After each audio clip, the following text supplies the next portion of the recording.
자, 성경은 하나님이 직접 말씀하신 것입니다. 하나님이 가라사대. 성경이 정말 하나님의 말씀이라는 걸 믿는다면 하나님의 말씀처럼 여기고 받아들이고 그렇게 대해야 됩니다. 왕의 어명입니다. 어명이요. 어명을 대충 읽으시겠습니까? 앞부분 읽고 중간 생략하고 뒷부분만 읽겠습니까? 어명은 구석구석 살펴봐야 됩니다.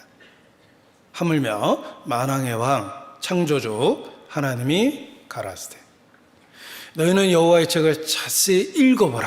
자세히 읽어볼 수밖에 없습니다. 왜냐하면 하나님 말씀이기 때문에 그렇습니다. 그래서 성경이 정말 하나님의 말씀이라는 걸 받아들이기 시작하면 이 말씀을 대하는 우리의 태도가 바뀌어요. 내 손에 성경이 들려있다는 게 얼마나 감사하고 감격스러운 일인지 모릅니다. 하나님의 말씀이거든요. 하나님이 가라사대. 예전에는 성경 들고 다니는 게 조금 부끄러워서 티내는 것 같아서 가방으로도 싸고 또 하나의 가방으로 담고 그랬던 적이 있습니다. 지금은 전혀 그렇지 않습니다. 성경을 이렇게 손에 잡고 가슴에 당겨서 이렇게 안으면 마치 주님 손잡고 걸어가는 것 같은 그런 마음을 갖게 됩니다. 하나님 말씀이기 때문에 그렇습니다. 성경을 대하는 태도가 바뀌었어요. 성경을 참으로 하나님의 말씀으로 인정하면 성경을 목숨보다 더 귀하게 여기게 됩니다. 역사를 보십시오. 모든 그리스도인이 그러했습니다. 아브라함 링컨 그의 생애에 대한 글을 읽다 보니까 어린 시절 링컨이 성경을 아주 어렵게 장만했던 이야기가 있었습니다. 어렵게 장만했기 때문에 평생 소중히 여기고 그 성경을 열심히 읽었습니다. 성경이 만든 위인 아브라함 링컨입니다. 돈이 만든 위인 트럼프 대통령이고 성경이 만든 위인은 아브라함 링컨이라고 그러죠. 그 아브라함 링컨이 어린 시절 성경을 하나 빚을 내서 샀는데 그 빚을 갚기 위해서 굉장히 오랜 세월 동안 돈을 모은 이야기가 있습니다. 처음엔 이해가 안 갔어요. 성경을 한 권을 빚을 내서 샀는데 몇 년 동안 그걸 갚았답니다. 그렇게 성경이 귀하고 비쌌어요. 그렇게 어렵게 얻었기 때문에 아브라함 링컨은 성경을 열심히 읽을 수밖에 없었습니다. 우리 시베리아 불꽃이라는 구소련의 그리스도인 이야기를 읽어본 기억이 있을 겁니다. 그들은 성경 하나를 위해서 목숨을 걸었어요. 핍박받던 그 시대에 성경을 또 다른 지역에 전달해 주기 위해서 옷을 다 분해해서 성경을 다 페이지별로 나눠서 누비옷에다가 같이 놓고 안에다 충전재를 넣은 게 아니고 성경을 넣고 옷을 만들었대요. 그러니까 딱 입으면 성경이 한 권이 들어가는 거예요. 그 한 권의 옷으로 성경으로 만든 옷을 입고 먼 곳을 감시를 피해서 여행해서 또 다른 지역에 전달을 해주면 사람들이 그 옷을 분해해서 성경을 페이지를 맞춰서 다시 재본을 해서 어렵게 한 권의 성경을 갖게 됐답니다.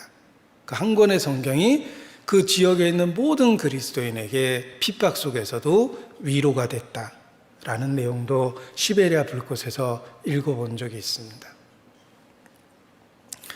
구소련 시절 성경을 구하기가 정말 어려웠는데 어느 날 신문에 성경 구절이 무더기로 막 인쇄가 돼 있었답니다. 왜냐하면 당국에서 성경을 비난하기 위해서 성경을 조목조목 인용하면서 비난을 했대요. 예를 들면 예수는 가정 파괴범이다 하고 인용한 구절은 아비나 어미보다 나를 더 사랑하지 않는 자는 합당치 않고 내가 분쟁을 일으키려 함이라 뭐 이런 말씀들을 찾아놨습니다. 그래서 성경을 조목조목 비난을 했는데 그 비난한 신문을 가장 많이 사서 모은 사람들이 그리스도인이랍니다. 왜냐하면 드디어 성경 구절이 잔뜩 인쇄되어 있는 인쇄물을 보게 된 겁니다. 비난하기 위해서 성경을 인용했지만 그리스도인들에게는 하나님의 말씀이 많이 써 있는 거로만 보인 거예요. 그래서 많은 그리스도인들이 그 신문을 열심히 보았답니다. 시리즈로 나온 그 기사를. 성경을 그렇게 많이, 구절을 많이 인쇄한 책이 없었대요. 그렇게 성경을 소중히 여겼다는 말도 있습니다. 극동방송 1화에도 있습니다.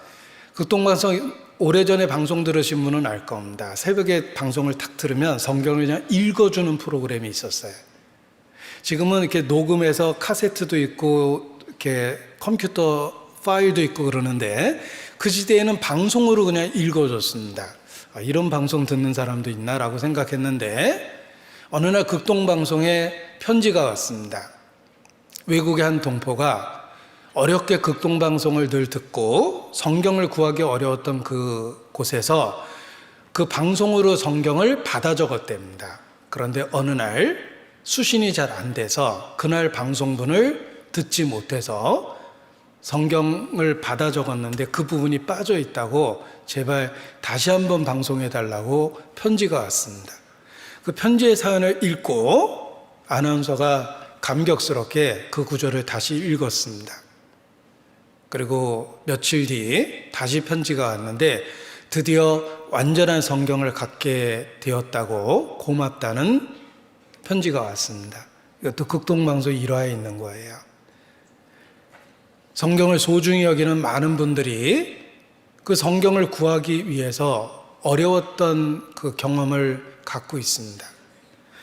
영국의 British and Foreign Bible Society라는 성경 보급 단체가 있습니다. 그 보급 단체가 어떻게 설립되었는지 그 일화가 알려져 있습니다. 1800년도 웨일즈 농촌에서 태어난 메리 존스는 4살 때 아빠가 죽고 어렵게 어머니와 살아가다가 8살 때 그리스도인이 되었습니다. 성경 읽는 걸 아주 좋아했는데 성경을 사기 위해서 10살 때부터 6년 동안 돈을 모아서 드디어 6년 동안의 노동의 대가로 한 권의 성경을 살 수 있는 돈을 모았답니다. 그런데 돈이 있어도 성경을 구하기 어려웠던 시절이었습니다.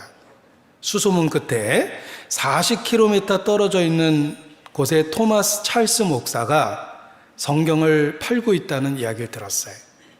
40km를 걸어갔는데 어린 소녀가 40km를 걸어갔는데 너무 가난했기 때문에 40km를 왕복으로 걸으면 신발이 다를까봐 맨발로 걸어왔답니다. 그 목사에게 드디어 도착해서 성경을 사려고 돈을 내밀었는데 마지막 한 권 남은 성경을 누구에게 팔겠다고 약속해 놓은 상태였습니다. 팔 수가 없었어요. 소녀는 6년 동안 돈을 모았고 40km를 걸어왔다고 통사정을 했습니다. 그 이야기를 듣고 그 목사님이 어린 소녀에게 성경을 팔았어요.